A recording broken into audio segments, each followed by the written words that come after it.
Disturbing allegations of sex trafficking and the abuse of underage girls against a billionaire hedge fund manager. Jeffrey Epstein was arrested this weekend by federal agents, and today the 66-year-old will face a judge. CBS 2's Andrea Cline-Thomas has more from the federal courthouse in Lower Manhattan. Andrea. Well, Dick and Mary, this indictment was unsealed this morning. It provides disturbing details. It alleges Epstein creating a system of abusing these young girls and then incentivized them to recruit other victims. The door of Jeffrey Epstein's Upper West Side mansion is damaged after federal agents raided his home this weekend.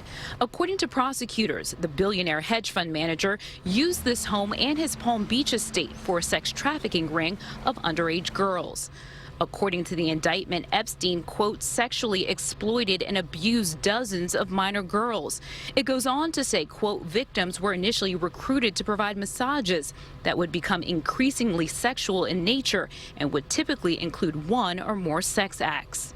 As alleged, Epstein was well aware that many of his victims were minors. And not surprisingly, many of the underage girls that Epstein allegedly victimized were particularly vulnerable to exploitation. Prosecutors say some of the girls were as young as 14 years old. According to the indictment, quote, in order to maintain and increase his supply of victims, Epstein also paid victims to recruit additional girls.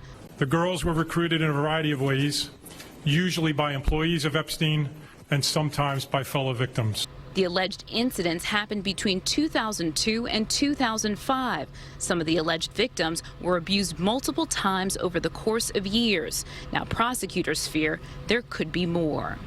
If you believe you are a victim of this man, Jeffrey Epstein, or you have evidence or information relating to the conduct alleged in the indictment unsealed today, we want to hear from you.